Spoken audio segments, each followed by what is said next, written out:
Assalamualaikum warahmatullahi wabarakatuh. Kembali lagi di Survey Your Story channel YouTube. Kali ini kita akan membahas mengenai hasil verifikasi CPNS 2021. Tidak terasa sudah penutupan pendaftaran CPNS tahun 2021. Kemudian sekarang adalah sedang dilakukannya verifikasi oleh seluruh instansi, dan mulai tanggal 2 nanti hari Senin kamu akan bisa mulai periksa status verifikasi kamu. Namun tergantung instansi masing-masing ya. Untuk instansi yang jumlah pelamarnya mungkin sedikit atau tidak terlalu banyak, mungkin mulai tanggal 2 Agustus sudah bisa dilihat, dan kamu bisa mengetahui hasil seleksi administrasi apakah lolos atau tidak. Nah, jika hasil seleksi administrasi kamu tidak lolos, maka kamu bisa mengajukan sanggahan untuk kalian yang hasil seleksi administrasinya tidak diloloskan atau mengalami kendala. Maka kalian bisa melakukan pengajuan sanggah yang dapat dilakukan mulai tanggal 4 Agustus 2021. Kesempatan sanggah hanya diberikan 1 kali saja, dan peserta diberikan waktu 3 hari untuk melakukan sanggahan, yaitu mulai dari tanggal 4 sampai tanggal 6 Agustus 2021. Nah, sebelum kalian melakukan sanggahan, aku akan kasih tahu, karena aku di sini sebagai verifikator di CPNS 2021 ini, aku akan kasih rangkuman sedikit kesalahan paling banyak yang ditemukan para pelamar yang langsung akan di TMS-kan atau tidak diloloskan oleh verifikator. Yang pertama, surat lamaran dan pernyataan tidak bermaterai atau tidak sesuai format. Misalnya, pelamar upload surat lamaran atau pernyataan itu kalau tidak bermaterai jelas ya, hanya ditandatangani saja tanpa ada materai 10.000. Atau kalau tidak sesuai format itu maksudnya adalah poin-poin yang sudah dicontohkan dalam format contoh yang ditampilkan di pengumuman oleh masing-masing instansi tidak dicontoh oleh pelamar tersebut. Jadi pelamar itu malah menggunakan format instansi lain atau menggunakan format sendiri yang tidak memuat poin-poin penting yang ada dalam format contoh dari instansi.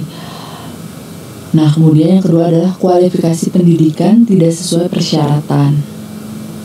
Misalnya, kualifikasi pendidikan yang dibutuhkan itu D3, tapi yang melamar melampirkan ijazah S1, meskipun dia lebih tinggi jenjang pendidikannya, tapi pasti langsung akan ditolak atau di TMS-kan oleh verifikator karena kualifikasi pendidikannya tidak sesuai dengan jabatan yang akan nanti dipilih. Kemudian jenis prodinya juga bisa menentukan. Misalnya yang dibutuhkan adalah teknik komputer, sedangkan pelamar mengupload ijazah meskipun masih dalam tanda kutip ada hubungannya dengan komputer, tapi dia dari prodi misalnya visualisasi infografis begitu. Nah, itu ketika kita konsultasikan dengan BKN, 70% dari mata kuliah dan transkrip nilai itu tidak masuk kualifikasi pendidikan yang dibutuhkan dalam jabatan tersebut, karena teknik komputer yang dimaksud di sini itu merupakan lebih kepada komputer ilmu komputer dasar, ilmu komputer pemrograman dan lain sebagainya, bukan lebih kepada visual dan lain-lain. Kemudian alasan yang paling banyak juga tidak mengupload ijazah atau transkrip nilai. Misalnya salah satunya hanya mengupload ijazah saja tanpa mengupload transkrip. Dan yang terakhir, perbedaan nama atau identitas lain di KTP akan ditolerir. Nah, ini yang biasanya jadi ketakutan para pelamar karena adanya perbedaan identitas, misalnya di KTP maupun di ijazah. Nah, verifikator akan tetap mengacu kepada dokumen ijazah. Jadi tenang aja kalau identitas kalian di KTP berbeda dengan di ijazah. Nah, kemudian aku akan bocorin sedikit saja tentang petunjuk teknis verifikator CPNS tahun 2021, biar kalian juga bisa melihat gimana sih tampilan dari verifikator dalam saat memverifikasi data dari pelamar, misalnya dari atas nama Eko Santosa ini ya. Nah, di sini akan kelihatan tempat tanggal lahir yang diisi atau pada waktu pendaftaran itu diisi sendiri oleh pelamar, jenis kelamin dan agama. Nah, data ini kadang-kadang juga berbeda dengan data yang diupload pada dokumen KTP atau ijazah. Jadi para pelamar ini ada juga yang tahun lahirnya itu berbeda, yang di entry pada saat awal pendaftaran, setelah dicek dengan KTP juga berbeda. Nah, itu akan menjadi pertanyaan juga bagi verifikator. Jika usianya memang sudah perbedaan usianya dia juga mendekati usia 35 tahunan ke atas, itu langsung akan di TMS-kan atau tidak diloloskan. Tapi jika rentang usianya masih jauh di bawah 35, maka biasanya akan diloloskan dan nantinya akan diberi keterangan bahwa harus diperbaiki yang mana yang benar gitu. Kemudian kita lihat formasi yang dilamar. Biasanya verifikator melihat jenis formasinya apa, umum, khusus, putra-putri Papua, atau disabilitas. Kemudian lokasi formasinya ini dipilih oleh pelamar langsung. Kemudian jabatannya juga dipilih oleh pelamar sendiri. Nah, kemudian di bawahnya ada pendidikan. S1 Teknik Informatika misalnya, kemudian akreditasi prodi, akreditasi universitas. Ini penting ya ketika verifikator memverifikasi jabatan pelamar dari cum laude. Jadi harus A dan A. Kalau lainnya itu boleh hanya terakreditasi saja. Kemudian nilai IPK, ada beberapa instansi yang mensyaratkan minimal IPK misalnya 2,75. Kalau di bawah 27,75 sudah pasti akan di TMS kan. Kita pakai istilah TMS dan MS ya kalau di dalam bahasa verifikator. Kemudian nomor ijazah, perguruan tingginya, kemudian tanggal ijazahnya. Nah, kadang ada juga pelamar yang salah dalam mengentry juga, dalam melakukan entry di awal pendaftaran. Dia salah memasukkan tanggal lulus atau tanggal ijazah. Ketika dicek di dokumen ijazahnya ternyata berbeda. Tapi verifikator akan lebih mengutamakan kepada isian di dokumen, bukan di saat pendaftaran yang di-entry oleh pelamar langsung. Jadi yang lebih dikuatkan adalah di dokumennya. Kemudian, nah ini tampilan di bawahnya, ada pas foto, KTP, ijazah, surat lamaran, kemudian sertifikat kalau ada. Nah, verifikator akan melakukan verifikasi setiap per dokumen, jenis dokumen. Misalnya pas foto, kita klik fotonya, kemudian kita klik alasannya valid atau tidak valid, sampai ke bawah. Biasanya kita akan membandingkan data-data di ijazah dan KTP, apakah dia merupakan satu orang yang sama atau berbeda. Kemudian ini beberapa alasan, misalnya kita tidak memilih valid atau kita mencurigai dokumen itu tidak benar.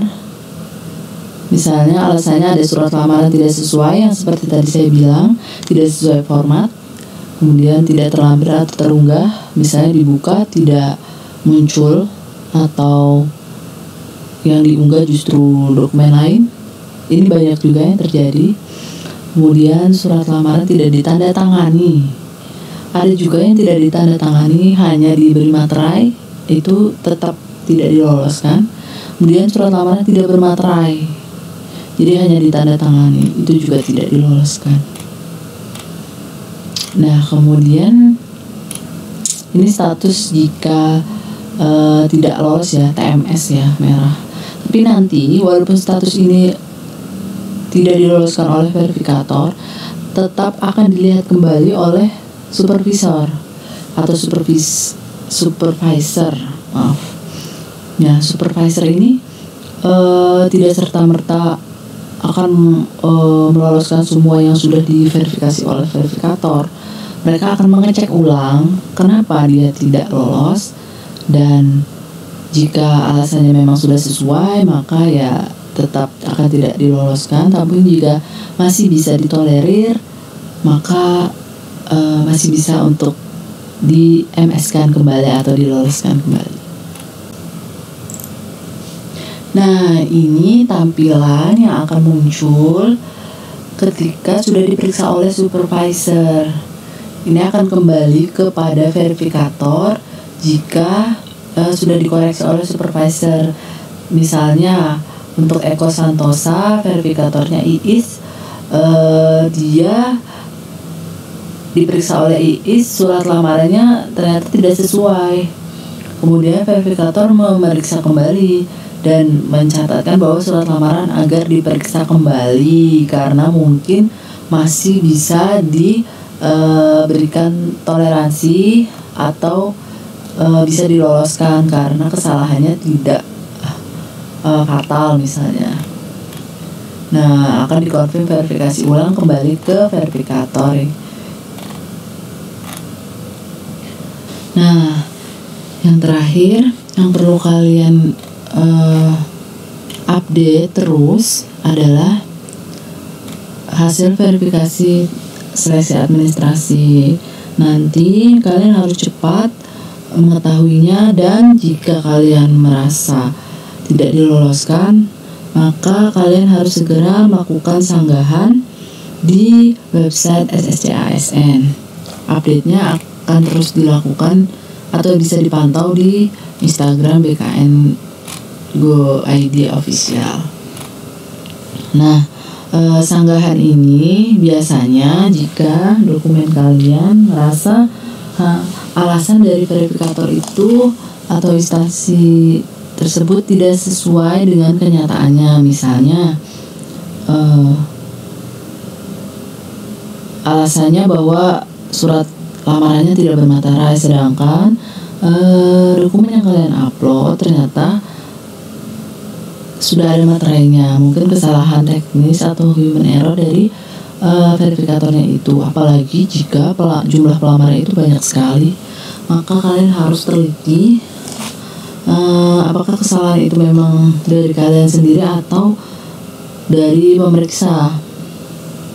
Nah, kalian harus jelaskan sedetail mungkin kronologis kenapa dokumen kalian mengalami kesalahan, atau tapi jika memang kesalahannya sudah mutlak atau jelas, misalnya kualifikasi pendidikan tidak sesuai, maka kalian tidak bisa melakukan sanggahan atau percuma saja melakukan sanggahan, kecuali jika kalian memiliki juknis atau petunjuk teknis hitam di atas putih yang menuliskan bahwa kualifikasi pendidikan yang kalian miliki itu masuk ke dalam persyaratan. Nah, untuk kalian yang masih bingung atau cemas apakah kemarin melakukan kesalahan dalam pendaftaran, kalian bisa komen di YouTube ini, di video ini, komen di bawah tanya-tanya aja, semua langsung aku jawab. Pasti dijawab semuanya. Jadi kalian tidak perlu bingung lagi. Semoga video ini bisa membantu kalian yang sedang menunggu pengumuman hasil seleksi tes administrasi CPNS 2021. Sekian video dari saya.